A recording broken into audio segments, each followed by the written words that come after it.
My name is Teresa Gardner. Most people call me Tess. I am 67 years old, a retired school librarian and a widow.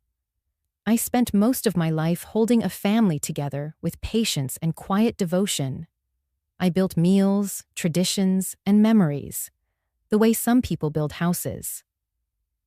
That was who I was, the foundation no one noticed until the walls began to crack. I invited my son and his wife to Christmas dinner.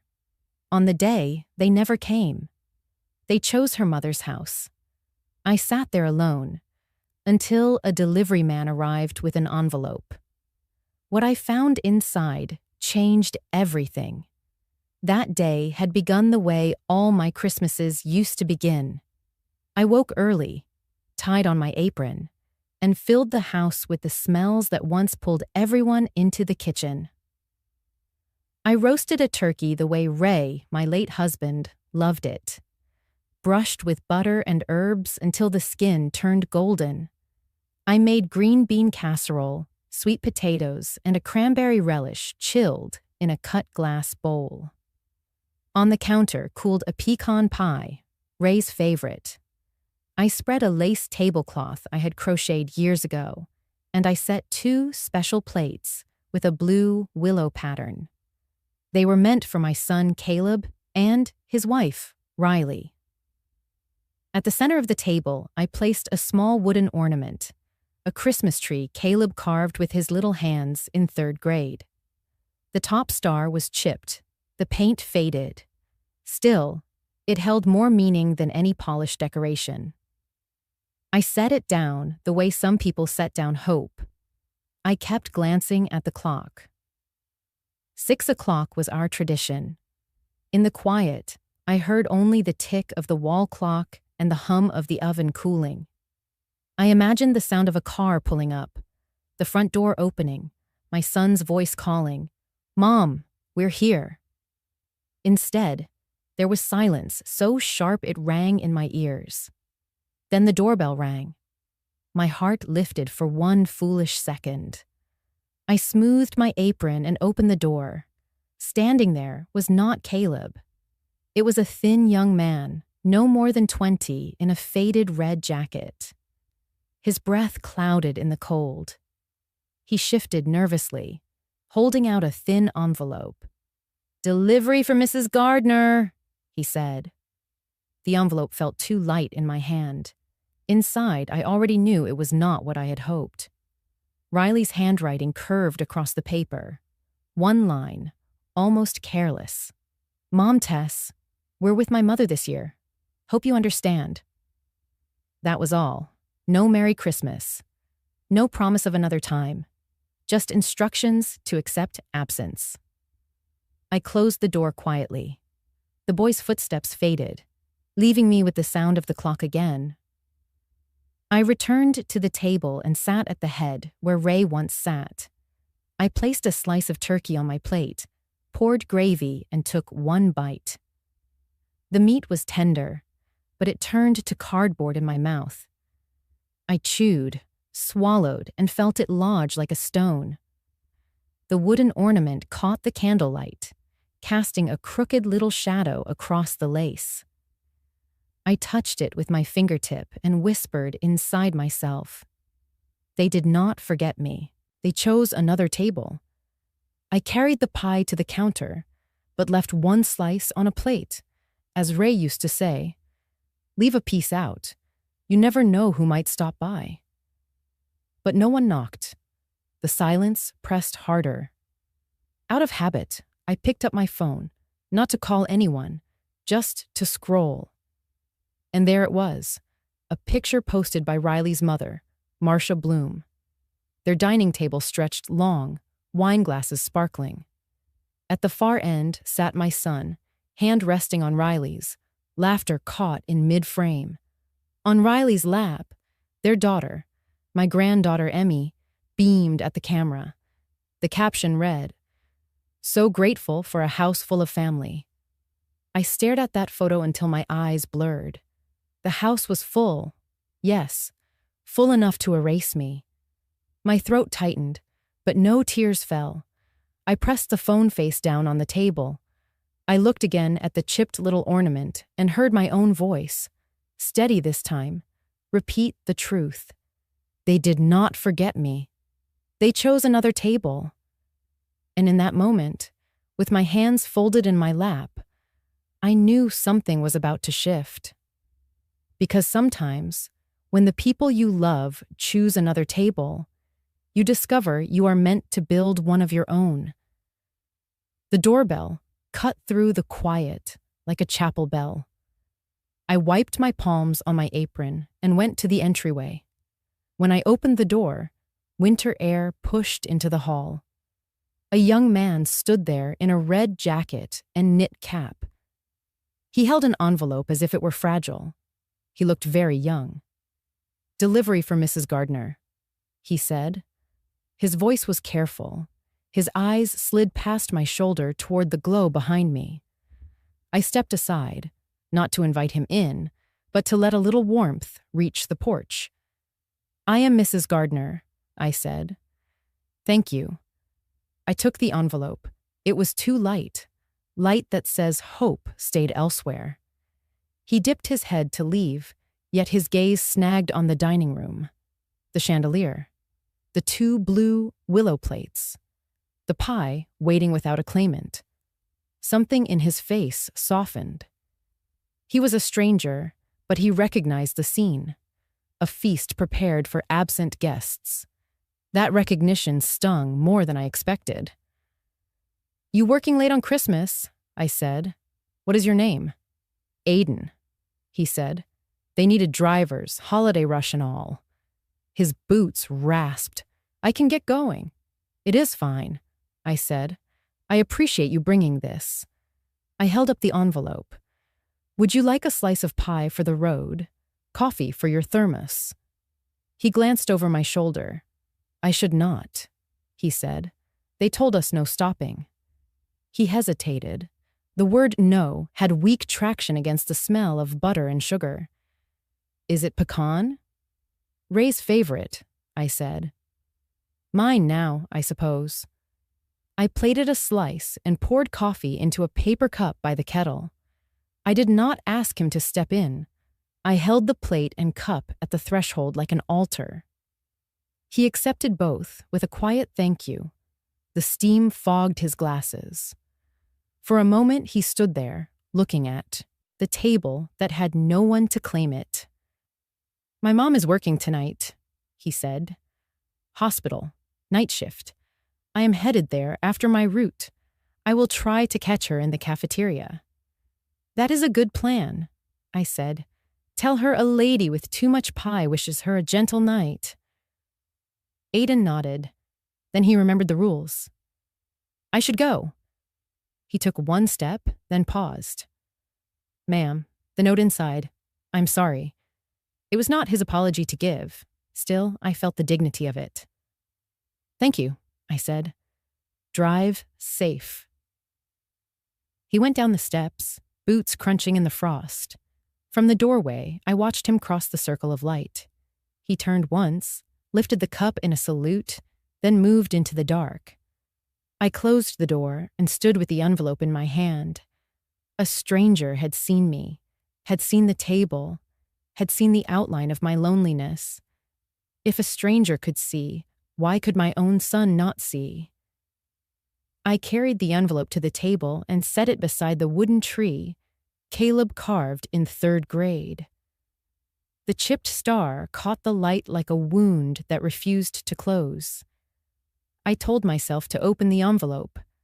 My hand did not obey.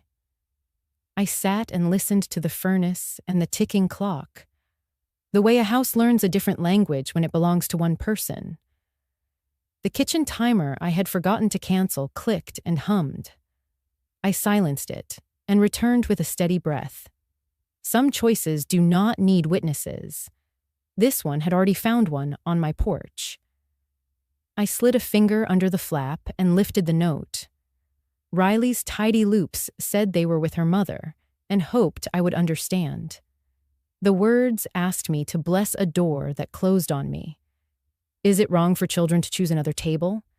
Is a parent entitled to a seat at every holiday? The questions rose and fell like a tide. I could not answer all of them. I could answer one.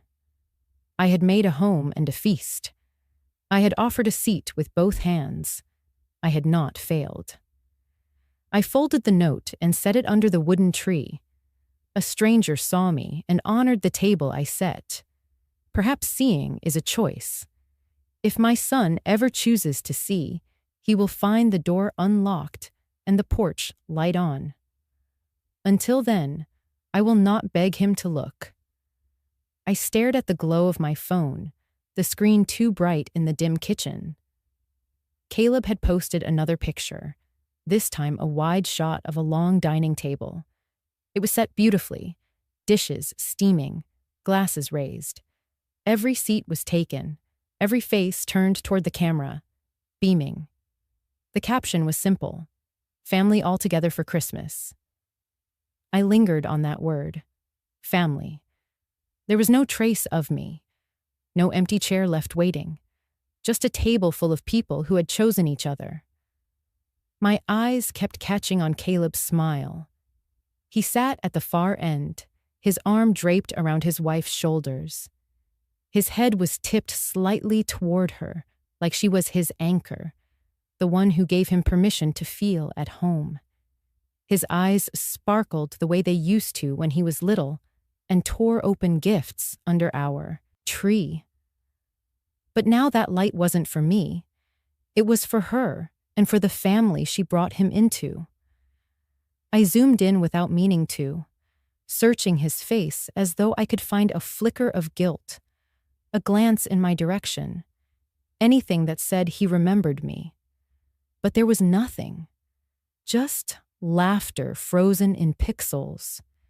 It wasn't the first time I had seen it. Last year, they had arrived late to my house, coats still dusted with snow, cheeks flushed with wine. They stepped through my door with polite smiles, already full from dinner at her mother's table. I had watched them pick at the ham I had carved with care, nibble at the pie I had baked from scratch. Caleb had hugged me with one arm, balancing a box of leftovers from someone else's kitchen in the other. I told myself it was fine. At least they came. At least they remembered me enough to stop by. I had smiled too brightly, cut extra slices of dessert, poured more cider, desperate to stretch out the few minutes I was given. And when the door finally closed behind them, I had stood alone in the quiet house, wondering when exactly I became the afterthought. That memory pressed against me now, sharp as broken glass. My throat tightened, and I could hear my own words inside, accusing and soft at once. Have I grown used to being the choice after all the other choices were made? The thought made my stomach twist. I placed the phone face down on the table, but it was too late. The image was already imprinted on me, the way his smile reached across the table to everyone but me. The spoon I had left in my half-eaten soup trembled in my hand when I picked it up again. I tried to steady it, but my grip faltered, and broth spilled back into the bowl. My breath came shallow, the kitchen too still, too heavy. I set the spoon down carefully, like it might break if I wasn't gentle. My fingers lingered on the cool metal, then curled back into my lap. For a long moment, I just sat there, listening to the hum of the refrigerator, the faint tick of the clock. I thought about calling him, but what would I say? That I'd seen the photo? That I noticed every empty space in my own life when I looked at it? That I wasn't angry, just tired of waiting for a place at a table that was never meant for me? A sigh escaped before I could stop it, low and final, as if it came from someplace deeper than my lungs. My shoulders sank, and I let the silence answer the question I hadn't asked aloud. They had made their choice. They had chosen their table. So now I must find mine. I whispered the words under my breath, testing their weight. They didn't taste bitter. They tasted inevitable. My hand slid away from the spoon. I folded it gently on the table, like closing the chapter of a book I had been rereading too long. My chest hurt, but beneath the ache there was something steadier, something like resolve. If they could laugh without me, then I could learn to breathe without waiting for them. My place wasn't there, in the glow of someone else's camera lens. It would have to be somewhere I carved out for myself, even if it meant starting with nothing but an empty chair and the echo of my own sigh. I stepped onto the porch that morning, the kind of morning where the light cuts through the mist, just enough to remind you that the world still moves forward, even when your own life feels stuck. My hands brushed along the railing absent-mindedly, following grooves Ray had carved decades ago. He had always loved working with wood, smoothing rough edges with care. That was when my fingertips landed on the bird feeder, his last little project before the sickness carried him off. It was hanging there, slightly crooked, swaying in the soft breeze. The wood felt worn, but steady, just like his hands once did. As I adjusted it, something sharp scraped my finger. My eyes caught a corner of an envelope wedged between the panel and the feeder's frame. My breath hitched. I pulled it free, my hands trembling. The paper was weathered, edges curling, yet the handwriting was unmistakable. Ray's looping letters spelling my name, Tess. I pressed it against my chest before daring to open it. For a moment, I stood frozen. Like if I opened it, I'd hear his voice again and maybe break into pieces. Finally, I slid my finger under the flap and unfolded the letter. His scent of cedar and faint tobacco lingered on the paper, so familiar it pulled tears instantly from my eyes. "My Tess," it began. "If you found this, then time has done what neither war nor distance ever could. It took me from you. I couldn't say everything I wanted at the end, so I tucked these words here, where I knew your hands might one day wander. If you are ever pushed away from their table, remember you have your own door." The sentence struck like thunder. My knees nearly buckled as I read it again, whispering the words into the quiet morning. Ray had always known how I tried too hard to fit at a table that was never really mine. Our son's house, his wife's sharp glances, the way I was tolerated more than welcomed. He must have seen it all, even when I pretended otherwise. The letter continued, steady and sure. "You will find what I left for you in the old chest, the one we kept near the attic window. I carved a false panel years ago, a place for things too important to be left in the open. Inside is a small key painted green. It belongs to a door that still remembers us. Follow it, Tess. It's yours to open." I pressed the paper to my lips, reading the lines again and again, as if by repetition I could summon Ray's presence beside me. The image of the chest came back, dusty, tucked in the farthest corner, barely touched since we moved years ago. A hidden compartment? That was just like him, always leaving little mysteries for me to stumble upon. I folded the letter carefully, holding it like something alive, and whispered aloud, "Ray, what did you leave me?" My gaze drifted across the yard, the swing he built for our boy creaking softly in the wind, the roses I could never keep as red as he did. Everywhere I looked, Ray lingered, but never more than in that letter now in my hands. For the first time in months, maybe years, I felt a spark of something beyond grief. Purpose. The green key, the secret panel, the promise of another door. It wasn't just an object he left. It was guidance, a reminder that I wasn't meant to wait passively for scraps of affection at someone else's table. He was telling me to claim space, to walk through a door of my own choosing. I sat on the porch steps, the letter spread across my lap, sunlight warming the ink. If you are ever pushed away from their table, remember you have your own door, I repeated. My voice cracked, but it carried into the morning, echoing back at me like a vow. Ray had built doors all his life, with wood, with love, with patience. Now, even after death, he was building one more for me. When I finally stood, letter in hand, I wasn't trembling anymore. Instead, I felt steadied, anchored by his words. My steps toward the attic were certain, deliberate. Somewhere inside that old chest waited a key, green, like renewal, like hope. And somewhere, a door that had always been mine, waiting for me to open it. I shut the door behind me with the kind of careful quiet you only learn after years of walking on eggshells.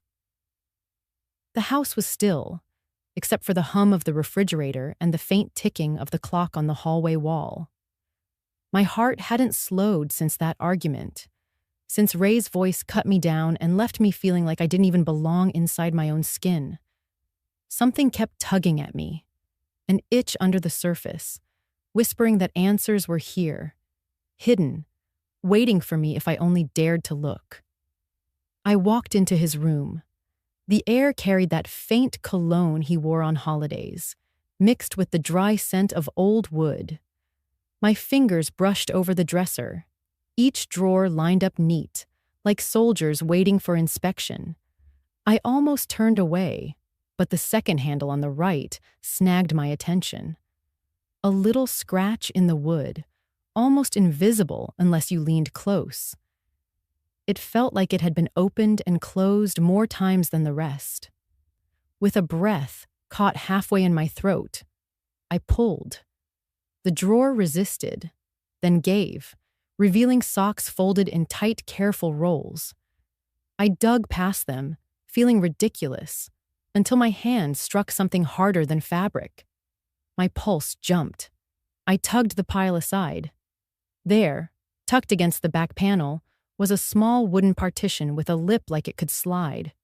I froze, listening. The house remained silent, empty of footsteps, empty of Ray's presence. I pushed. The wood shifted with a soft scrape, and the hidden compartment came into view. Inside sat a thick envelope, sealed but bulging. My hands trembled as I lifted it out. The weight alone made my stomach twist. This wasn't just paper. Setting it on the bed, I slid my nail under the flap. The sound of tearing paper was deafening to me. Inside, documents fanned out. Deeds, statements, photocopies. My eyes scanned until one line hooked me like a fish caught on wire. Property at 112 Cedar Lane. My lips shaped the words silently, testing their reality. A house I had never heard of. I flipped through, heart racing, each page confirming it wasn't imagination. Mortgage cleared, taxes paid. My name not listed anywhere, but Ray's signature sprawled in his sharp, impatient handwriting. And then, tucked beneath the papers, a smaller envelope. My breath wavered as I opened it. Out slid a small brass key, its teeth jagged, worn by use. It glinted under the weak lamplight, simple, yet powerful, like it could undo more than locks. Attached was a folded slip of paper. I unfolded it, the words handwritten in a rush that looked unfamiliar, softer than Ray's rigid strokes. Don't beg for a seat. Open a door of your own. I read it once, twice, 10 times. The meaning hit harder each time, swelling in my chest until my ribs ached. Someone had left this for me. Someone knew the way I had been pleading, shrinking, bending myself just to stay at Ray's side. Someone was telling me I didn't have to anymore. My fingers closed around the key. It was small enough to hide in my palm, yet it felt like holding a lifeline.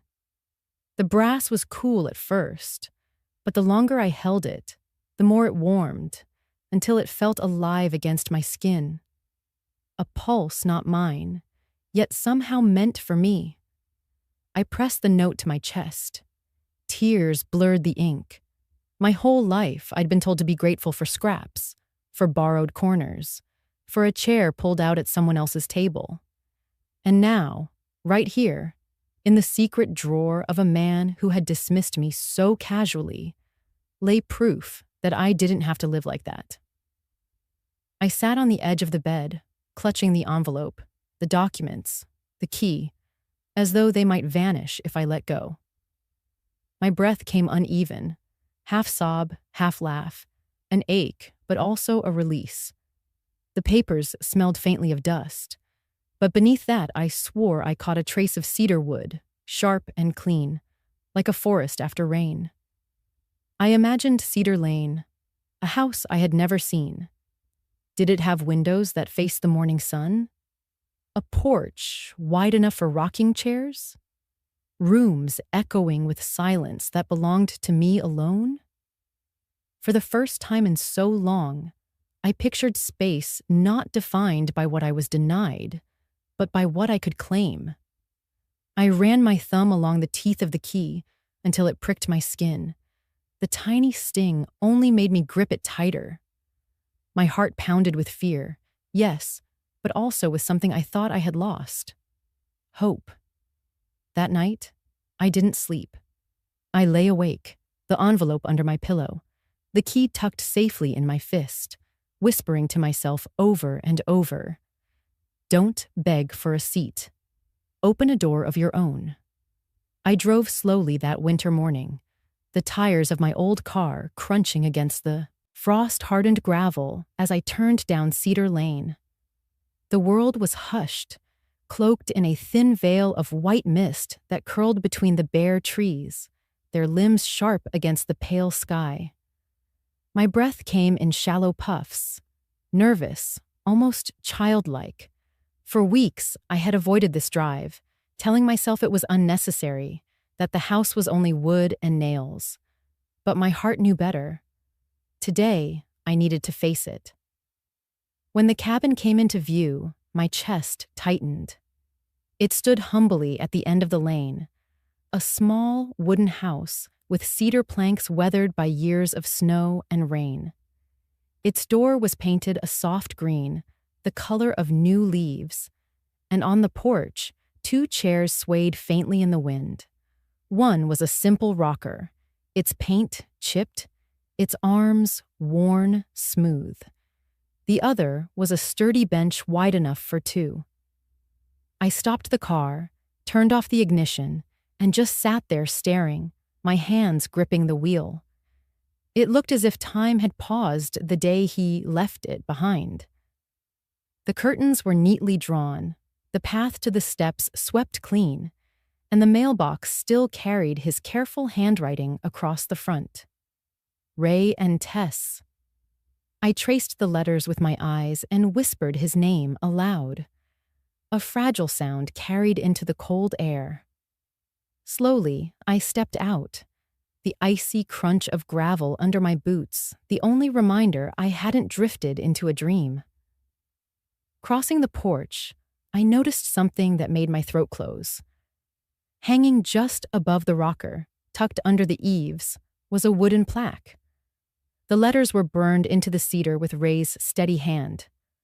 "Welcome home, Tess." I froze.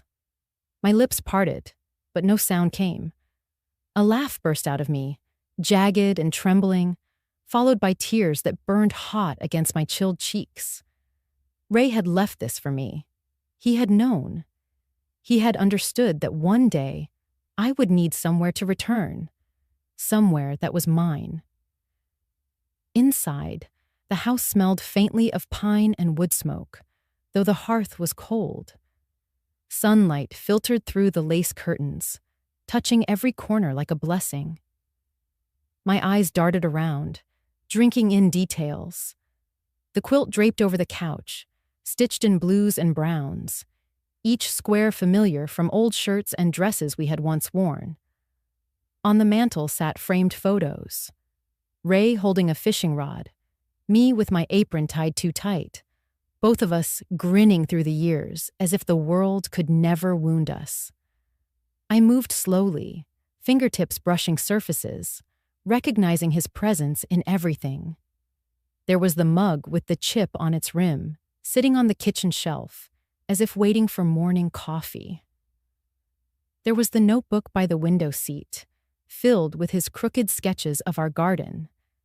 And there, folded neatly on the armchair, was a flannel blanket, soft and worn, still smelling faintly of cedar. I sank into the couch, clutching the quilt to my chest. The tears came again, softer this time, and I let them. They were not just grief, but gratitude, an ache that reminded me I had loved, that I had been loved. My laughter mingled with sobs, filling the small cabin with a sound that belonged only to me now. The twist was not in the cabin itself, nor the objects he left behind. It was in the message that pulsed through every wall, every picture frame, every carefully chosen detail. Ray had built this not as a shelter from weather, but as a reminder. Tess, you deserve a seat. You deserve a home. For years, I had let myself believe otherwise, shrinking, giving, fading into the background of other people's needs. But here, in this quiet house at the end of Cedar Lane, he had carved out proof of my worth. I stood again, walking to the porch. The wind carried the faint scent of pine and distant smoke, and the rocker creaked gently, as if inviting me to sit. I lowered myself into it, the wood firm but familiar beneath me, and looked out at the road I had come from. My tears slowed, my breathing steadied. I was no longer just Tess, the widow, Tess, the forgotten sister, Tess, the mother who was never enough. Here, I was Tess who had a place, Tess who belonged. And as I sat rocking, my hands resting lightly on my lap, I whispered into the wind, "Thank you, Ray." I was still on the porch at Cedar Lane when my phone vibrated across the arm of the rocker. The wind had settled. The air held the clean bite of pine. I looked at the screen and saw my son's name. For a long second, I let it ring. Then I slid my thumb across and raised the phone to my ear. "Mom," he said, already apologizing with his tone. "Please do not take any of this the wrong way. Her mother's house was lively tonight. The baby napped there. Dinner was already set." It just made sense. I listened to his breathing, steady but guarded. Behind him, I heard clinking glasses, a television. A burst of laughter cut short. My eyes returned to the cedar plaque above me. "Welcome home, Tess." I let the silence work for me before I answered. "I am listening," I said. "Say what you called to say." He cleared his throat. "We did not mean to hurt you. Riley thought you would be tired. We figured we would swing by tomorrow or sometime this week, if schedules line up. Do not be upset, okay?" I could feel my heart trying to rush forward. I made it step back. "I am not upset," I said. "I am awake." He missed the difference. "Good. I told Riley you would understand. Her mom had extra guests. There is no easy parking by your place. Emmy gets fussy in the evening. We did not want to drag her around. You get it." The rocker creaked when I shifted. A jay landed on the porch rail and flicked its tail. The world did not pause for our conversation. "Caleb," I said, gentle and clear, "you chose your table." He exhaled as if the line were harmless. "Right, for tonight. Next time we can plan better." "You chose your table," I repeated, slower. and I chose mine. The quiet on the line changed shape. He pulled the phone away for a second. I heard muffled words, maybe someone asking who he was talking to. When he came back, his voice had a thin edge. "Are you cutting me off?" "No," I said. "I am cutting a rope that kept me begging." "That is different." "That sounds dramatic," he said. "I am only saying the night got busy. Why make this a statement?" "Because I have spent years telling myself it was just one night," I said. "It is not one night. It is a pattern. I set a table. You arrive from another table already full. You ask me to understand. I do understand. And now I am acting accordingly." He tried humor first. "So, what does acting accordingly mean? Are you moving? Is this about that old cabin Dad used to talk about?" "It means I am done explaining why my feelings matter," I said. "It means my door is open to my son when he comes as my son, not as a guest squeezing me in." "That is not fair," he said. "You know how schedules are. Riley's mom expects us too. We cannot be in two places at once." "I know that," I said. "Which is why choosing is honest. I am not angry at the choice. I am done pretending it did not happen."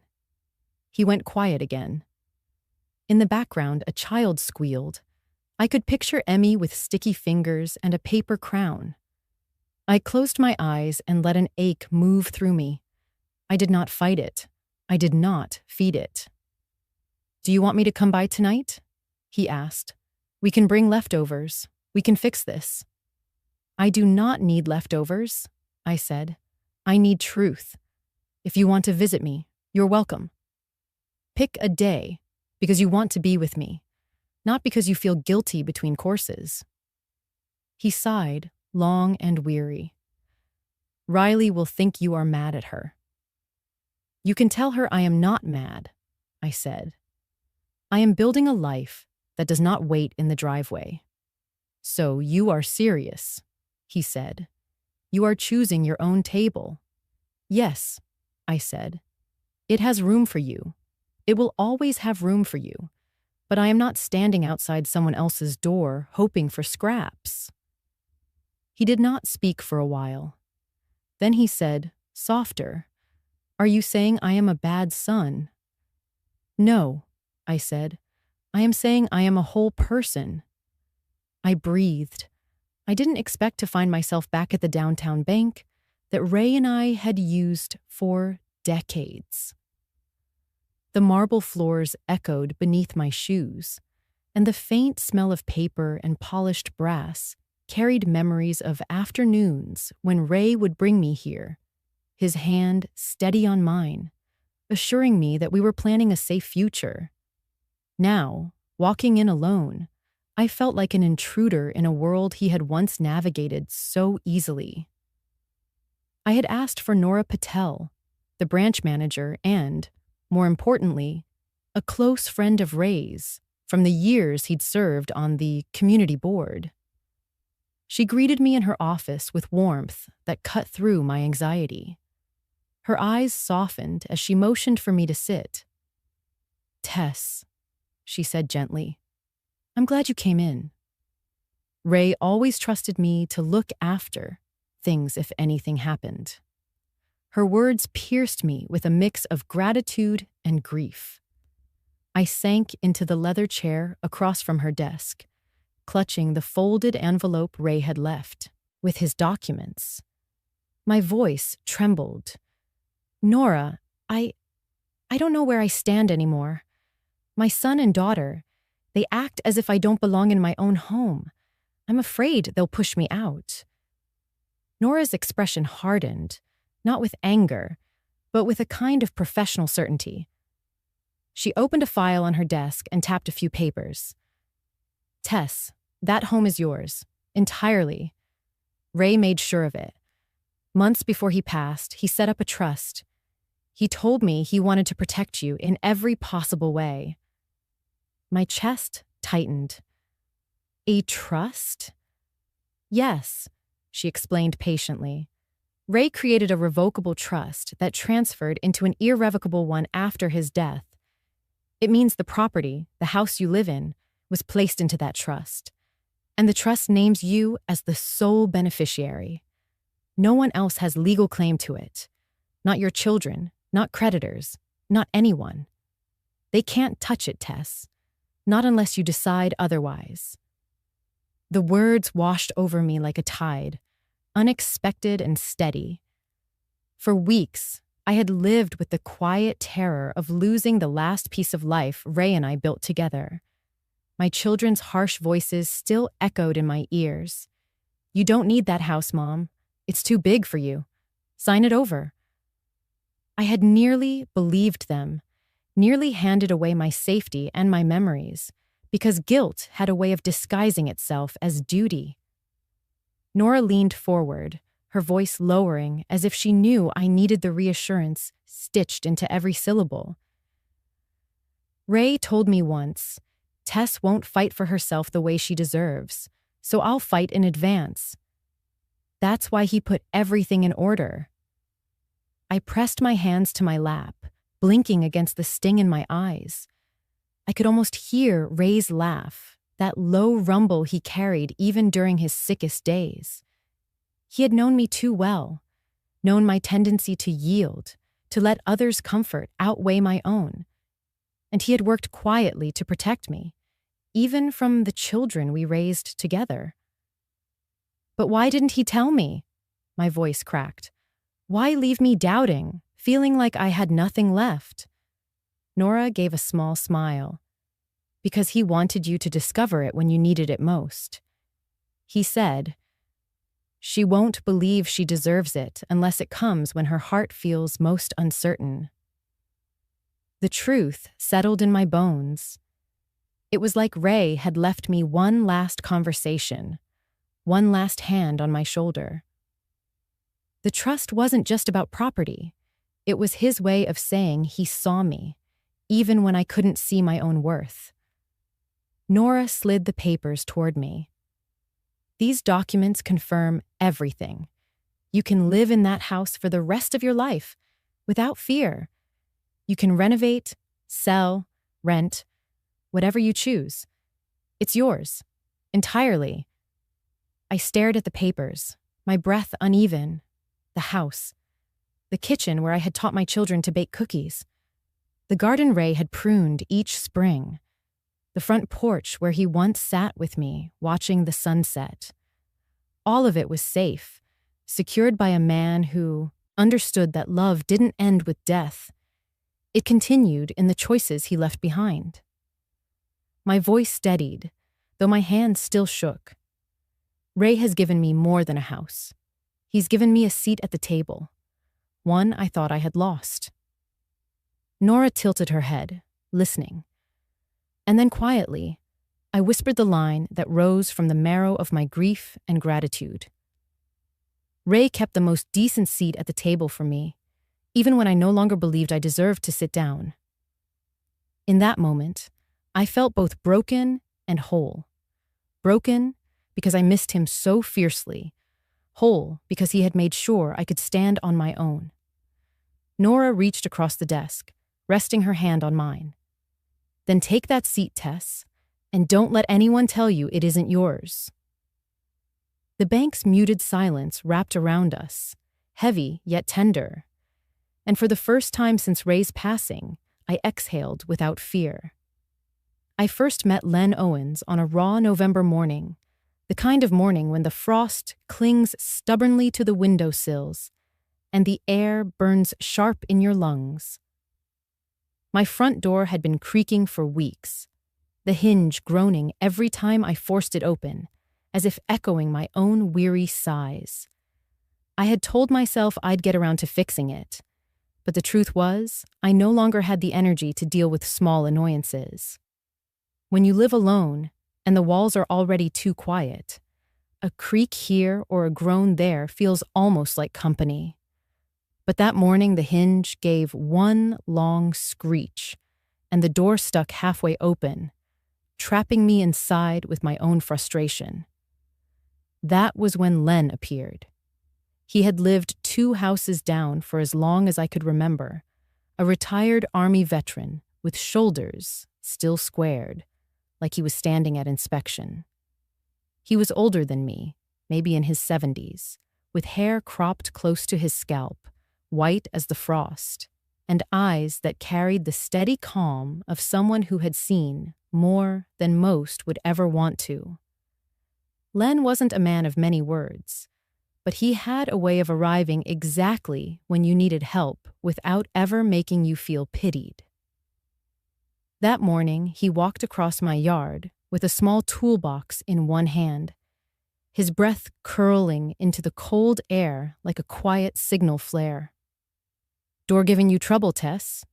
he asked, his voice low, practical, without judgment. I nodded, embarrassed. "It's been stuck for weeks. Well, I guess I kept putting it off." He didn't reply with the kind of clucking sympathy some neighbors offered. Instead, he set down his toolbox, knelt beside the hinge, and began unscrewing it with the care of a man who had fixed 100 doors before. His hands were rough, calloused, but precise, like every movement carried the discipline of his years in service. I stood there awkwardly, holding my sweater closed around me, not sure whether to apologize for needing the help or thank him for offering it without asking. Within minutes, he had the hinge freed, cleaned, and oiled. The door swung open and shut again as smoothly as it had the day my late husband installed it decades ago.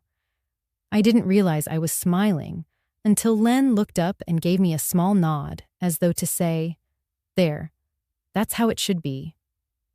"Coffee?" I asked, out of habit more than hospitality. My late husband Bill had always believed you never let a man leave your house without offering him a cup of something warm. "Already taken care of," Len said. He stood, wiped his hands on an old cloth, and then pulled a small paper bag from his jacket pocket. He set it gently on my kitchen table without explanation. When I opened it later, I found it was filled with fresh ground coffee, the kind that smelled like dark earth and smoke. He hadn't asked if I needed it. He hadn't asked if I could afford it. He simply brought it, as though he understood that kindness doesn't need permission. That's what struck me about Len. He never pried. He didn't ask why I hadn't fixed the hinge myself, or why I looked as though I hadn't slept well in weeks. He didn't mention the cold silence of my house, or the way my children had been scarce since their father's death. Instead, he offered the kind of quiet, ordinary care that reminded me I still mattered in small ways. His presence was a mirror, showing me that even in the absence of my family's attention, I was still worth showing up for. That was the gift of a man like him, a reflective foil, a contrast to the cruelty of those who should have loved me most. A few days later, when the temperature dropped even lower and my furnace struggled to keep up, Len appeared again. I came into the kitchen to find him crouched at my fireplace, stacking kindling as if it were the most natural thing in the world. He didn't knock. He didn't announce himself. Somehow, he knew the chill in my house had grown unbearable. When the flames finally caught and the warmth began to spread, he leaned back on his heels, wiped the soot from his hands, and gave that same small nod. No speeches, no fuss, just steady, quiet help. It was in those moments I felt something shift inside me. Not a grand revelation, not a dramatic act of salvation, but a reminder that life is not only measured in betrayals and abandonments. It is also measured in the way a neighbor leaves a bag of coffee on your table or kneels by your hearth until the fire takes hold. Len didn't replace the family I had lost to indifference, But he showed me that I was not invisible. That maybe, just maybe, there was still light left in my days, waiting to be tended. When he left that evening, I sat by the fire long after the logs had burned down, the scent of fresh coffee still clinging to the air. For the first time in a long time, I allowed myself to believe that I deserved this kind of simple, unspoken care. And though my children might never see my worth, at least one person did. That was enough to keep me warm. When the dust of betrayal settled and the silence of Cedar Lane began to echo in my bones, I knew I had a choice. I could either let this old house turn into a mausoleum of grief, or I could breathe life into it again. Every morning, I would walk through the kitchen, run my hand over the oak counters Bill had built, and hear the faint clinking of pans from years gone by. That kitchen wasn't meant to be a place of silence. It was meant for the clatter of spoons, the bubbling of soup, the chatter of voices weaving together like threads in a quilt. That's when the idea first crept into me, like a whisper. What if Cedar Lane became more than my refuge? What if it became a table for others who had no table left? The thought grew roots quickly. I pictured the widows from town who spent their days staring at empty chairs. The old veterans at the cafe who nursed black coffee until it went cold. The single mothers I saw in the market, calculating every cent while their children pointed at apples or bread they couldn't afford. My chest ached with recognition, because in each of them I saw pieces of myself. Loss, loneliness, and longing, they were all ingredients we shared. And suddenly I knew Cedar Lane could be a community kitchen, a place where no one had to eat alone, and where the act of stirring soup could stitch together torn hearts. I started small. One Saturday morning, I left flyers at the library, the church, and the grocery store. I wrote in my careful cursive, "Community supper at Cedar Lane. Bring what you can, or just bring yourself." I didn't know if anyone would come, but by late afternoon, the driveway was lined with cars, and the smell of casseroles and cornbread drifted through the air.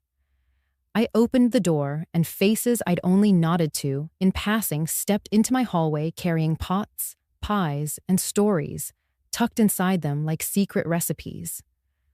Some came with food, others with nothing but nervous smiles. I welcomed them the same.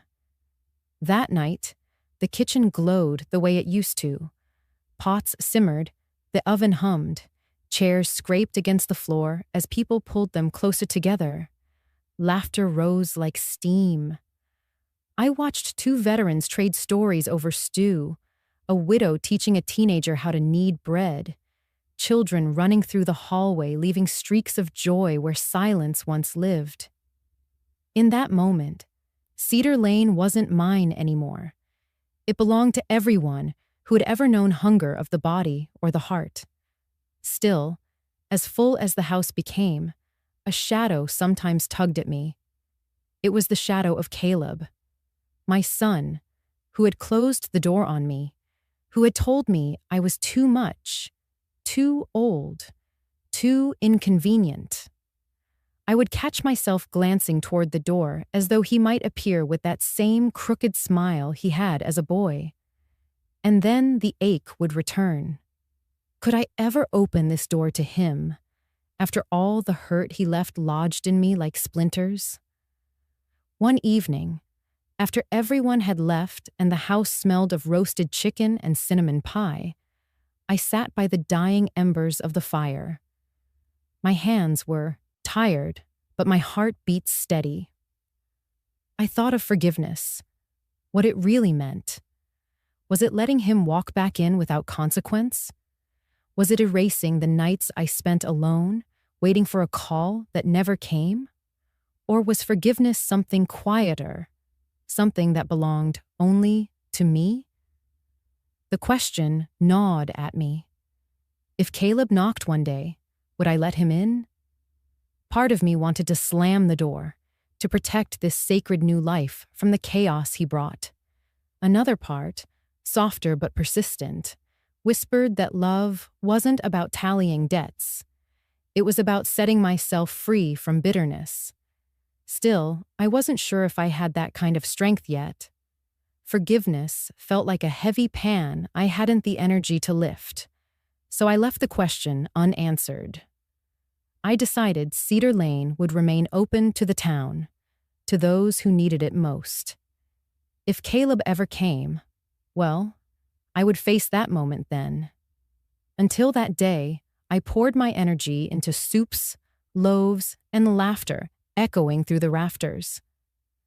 The house had found its new heartbeat, and maybe, just maybe, I was finding mine too. I drove slowly that night, the streets hushed in the way only late evenings in our little town could be.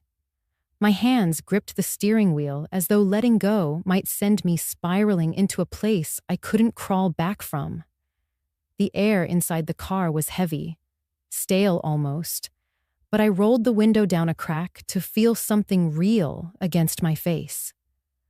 The night breeze carried faint scents of pine, wood smoke, and damp earth, reminding me that life outside my head was still moving, still breathing, even if I had forgotten how to some days. As I turned the corner that led to Caleb Street, I saw the house lit up brighter than usual. Warm yellow light spilled out of the windows onto the trimmed lawn, and through the sheer curtains, I could see figures moving. Laughter drifted into the night, muffled but unmistakably full of life. My stomach tightened. For years, those rooms had felt like mine too. I used to sit at that table, pouring gravy into bowls, watching Caleb tease his sister, listening to stories that never seemed to end. Tonight, though, the sound of their happiness didn't wound me in the same way. It startled me at first, yes, but then I noticed something different. My chest didn't collapse. My throat didn't close up. I was no longer shrinking at the thought of being outside. I slowed the car, rolling almost to a stop. My eyes lingered on the front porch where I had once stood with a pie in my hands, anxious to make a good impression. That version of me had begged for belonging, starved for approval, desperate to be let in. The woman gripping the steering wheel now, me, wasn't begging anymore. I inhaled deeply, my lungs filling with the cool air. I held it until my chest ached, then released it slowly, letting it carry away years of clinging. My fingers tightened around the leather, knuckles pale, tendons raised. For a moment, I thought of all the nights I had driven by here before, tormenting myself with images of what I thought I had lost. My grip loosened, finger by finger, until my hands rested open against the wheel. That small gesture felt like unhooking a chain around my ribs. The laughter inside the house rose again, a chorus of comfort for those who belonged there. I realized something. Their joy didn't erase me. It didn't silence my story. I wasn't a ghost hovering at their windows. I was simply not seated at that table anymore. That was all. For years, I had equated absence with failure. If I wasn't included, it must have meant I was worthless. But tonight, for the first time, I saw the divide differently. My absence wasn't proof of my insignificance. It was proof of transition. I had carried enough weight to know this moment was less about being forgotten and more about stepping into another chapter. I am not forgotten, I whispered to myself, the words fragile but certain. I'm simply no longer at that table. I pulled the car forward a little, past the window where I caught one last glimpse of Caleb's face. He was smiling. I didn't feel rage. I didn't even feel envy. What I felt was distance, the kind that no longer burned, but instead created space for air, for breath, for possibility. The road stretched ahead, dark and quiet. My headlights cut through the night like two steady beams of promise. I let my shoulders sink against the seat, releasing tension I hadn't known I carried. The car moved with me, no longer jerking with every clench of my fists. I thought about the years wasted fighting for scraps of affection at that house. I thought about the way I had molded myself into silence, trimming pieces of who I was just to fit in. Those versions of me had deserved better. And now, maybe for the first time, I was giving them that. The further I drove, the smaller the glow of Caleb's house became in my rearview mirror. It was still there, bright and whole, but shrinking until it looked no different from any other house lined along the street. That sight alone told me something. They had their table, their laughter, their chosen family. And finally, I had myself. The night was still long, uncertain, but it no longer felt like an enemy. For once, I felt I could meet it as an equal. I woke before dawn to the hush after a light snowfall. Cedar Lane wore a clean brightness. Today was the first day of the community kitchen. I ground Len's coffee and let the steam rise like a small blessing. I set the long table with bowls and simple plates. A checked cloth ran down the center. Then I carried the little wooden pine my son carved in 3rd grade and placed it in the middle. By mid-morning, the oven hummed. A stock pot rolled with chicken, carrots, and thyme. Cornbread browned at the edges. 2 pecan pies cooled on the sill. I shifted chairs and opened the curtains. Under this roof, I told myself, no one would eat alone. If you arrive late, you still arrive. Tires crackled on gravel near noon. Len arrived first, shoulders dusted with snow, a sack of split oak in one arm and a Dutch oven in the other. He stacked the wood, eased a fire to life, and lifted the lid. "Venison stew," he said, "feeds a platoon." He tested the hinge he had oiled. The door swung smooth. The first crackle of kindling sounded like agreement. Nora came next, brisk and bright, a knit cap low on her brow and a bag of aprons over her arm. "Volunteers will want these," she said, pressing a green one into my hands with my name stitched across the pocket. She set a tin of tea by the kettle and lined 2 jars on the counter. "Flour fund, bean fund." I began to protest. She tipped her head. I let it be. Mrs. May shuffled in with a basket swaddled in a towel. Steam rose when she lifted the cloth. "Buttermilk biscuits," she said. "This dough forgives." She took the window seat and buttered each biscuit as if blessing it. At one, a quick knock. Aiden stood on the stoop, hat in hand, cheeks raw from the cold. He held a sack from the bakery. "Day off," he said, half shy. "Yesterday's rolls. The baker hates waste." I waved him in. He washed up and found the rhythm of the sink, stacking bowls with quiet speed. By 2, the house breathed like a living thing. 2 veterans Len had invited arrived stiff with caution until Nora tied aprons around their waists and handed them ladles. A teenage girl from the library brought brownies in a bent pan and drifted to Mrs. May, learning to split biscuits without crushing crumbs. A young mother came with a toddler and nothing else. I set a bowl of soup before her and a small spoon in the child's hand. We served in waves. Voices braided across the table. Neighbors bring news. Strangers bring courage. Len explained patience to a fire. The veterans traded gentle jokes. The teenager taught the toddler a clapping game. Nora labeled leftovers with a steady marker. I poured cider and felt the room tilt from silence toward belonging. The little tree stayed at the center. Plates skirted around it. When conversation dipped, I tapped a spoon against a glass. The room quieted. "Thank you for walking through this door," I said. "If you brought food, thank you. If you brought hunger, thank you too. Under this roof, both are welcome." I lifted my cup. To full hearts and warm hands. The toast returned in a circle of smiling faces. Even the toddler held her cup with dignity. I stepped onto the porch to breathe. Snow fell in slow threads.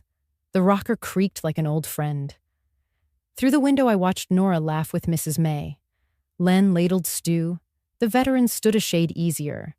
The teenager spun the toddler once. Aiden joined me at the post. "You holding up?" he asked. "First time I'm not eating alone in years," I said. He nodded at the sky. Back inside, I centered the wooden tree. Elbows and plates crowded near it.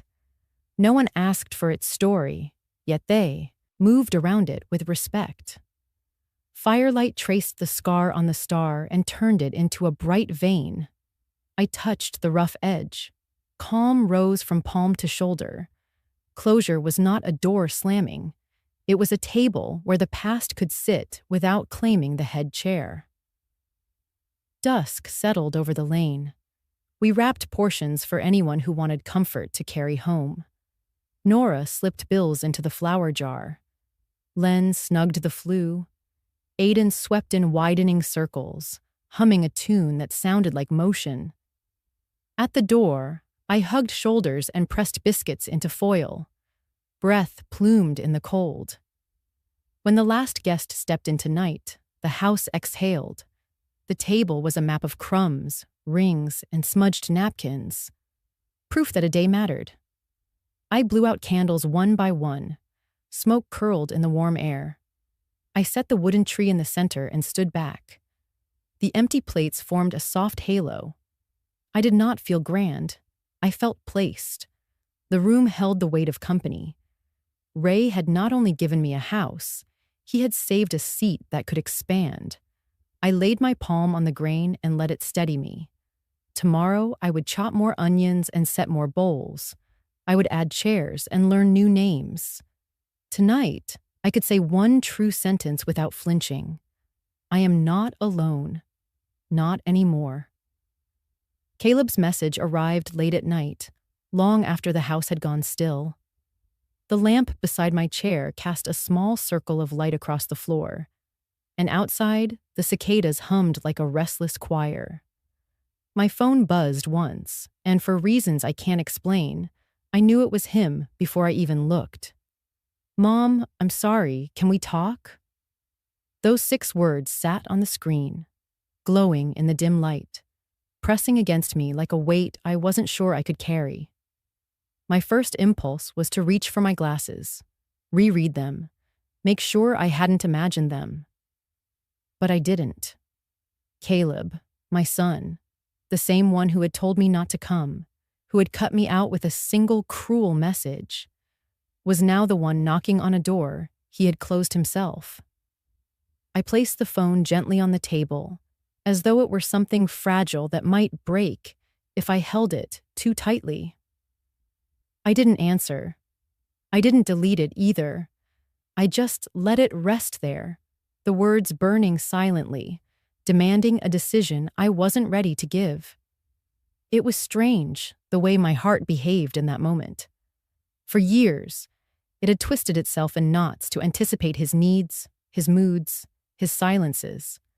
Tonight, it was quiet, steady, almost calm, not numb, not bitter, just still, like the surface of a lake when the wind dies.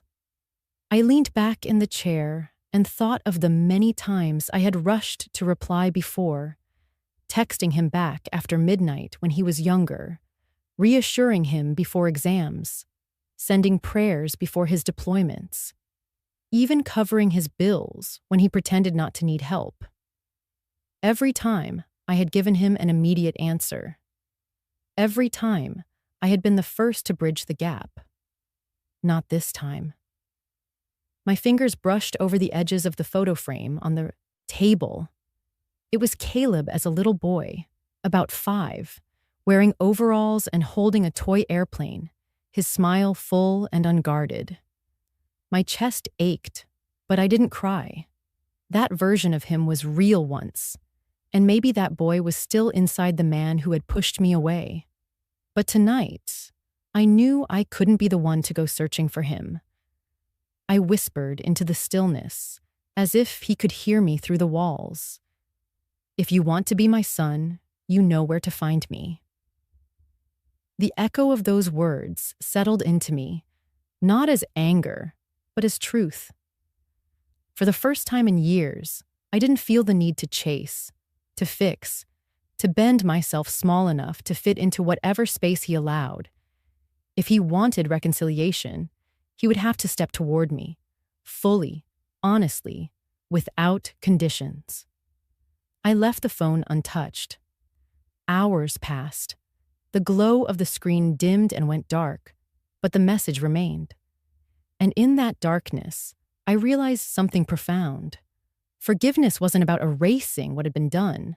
It was about choosing what I would carry forward. I thought back to the last dinner we had together before everything fractured. He had sat across the table, distracted, scrolling his phone between bites. I had asked about his life, his plans, his dreams. He had offered me crumbs of answers, as if even conversation was too much of a burden. I had gone to bed that night with the heaviness of being invisible in my own child's world. Now, the roles had shifted. He was the one reaching into silence, and I was the one deciding how much of myself to offer back. I stood, walked slowly to the window, and pulled the curtain aside. The moon hung low, pale and patient, its light spilling across the garden I had tended with my own hands. My roses leaned slightly toward the glass, resilient even after the storm last week. They reminded me of myself, bent but not broken. I turned back to the chair, sat down, and let my hand rest on the phone again. I could have typed a single word. Yes. I could have written a sentence. Come tomorrow, we'll talk. But no. If I responded now, it would erase the quiet strength I had built. It would drag me back into the old rhythm of giving more than I received. Instead, I left the silence to do its work. Sometimes silence is not absence. Sometimes it is the loudest answer. Minutes stretched into hours. Midnight became 2, then 3. The phone buzzed again, but this time it wasn't him. Just some advertisement, some digital noise trying to intrude. Caleb's words remained the last real thing he had sent me. And they were enough. I closed my eyes and allowed sleep to take me in the chair, the phone face down beside me. When morning came, sunlight poured through the window, touching the wooden floor in stripes of gold. The phone was still there, dark, quiet. I lifted it once more, glanced at the message. Still no follow-up from him. Just those 6 words, frozen in time. I smiled faintly, a smile not of triumph, but of release.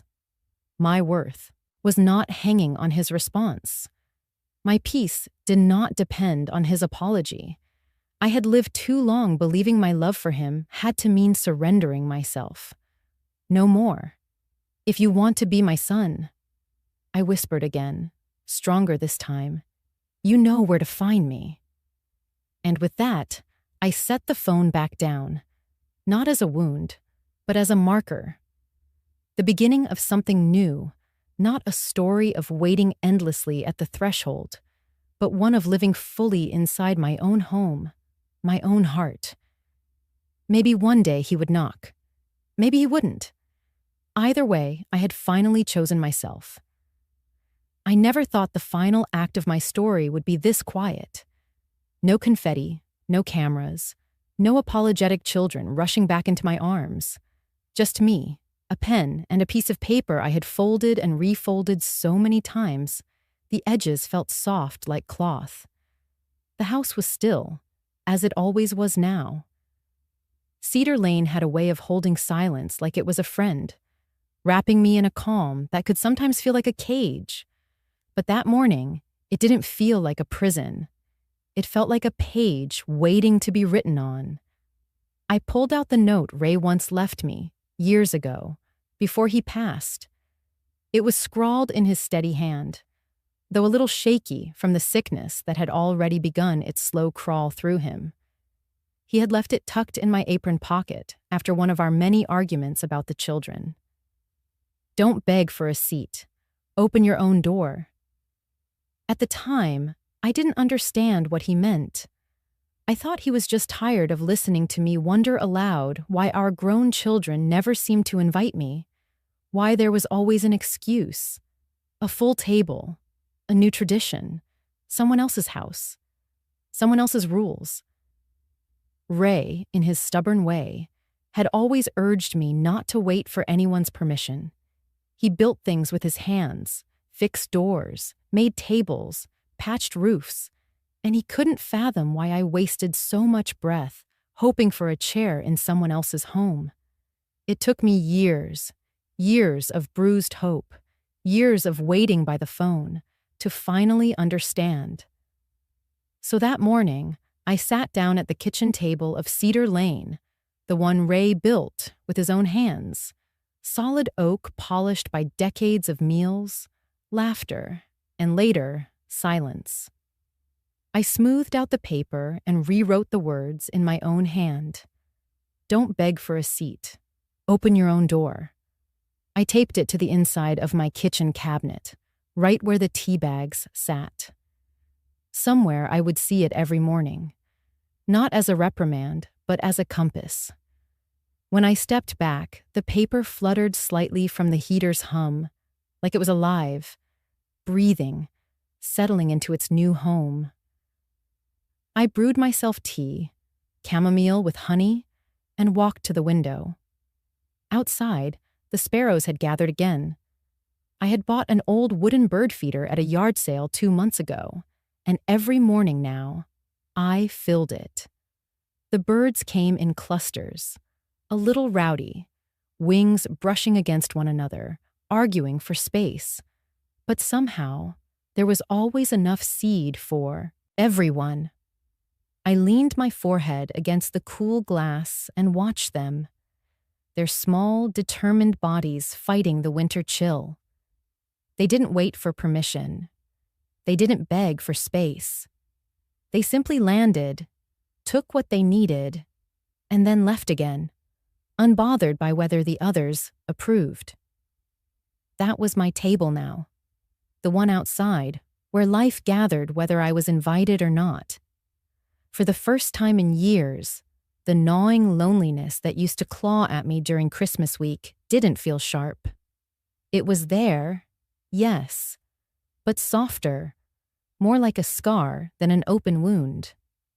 I thought about my children, about Matthew, whose wife once said the house was too small to host me, about Claire, who texted that her husband preferred to keep the holidays just family, about the birthdays missed, the dinners where I smiled politely though my chair was at the far end, practically in another room.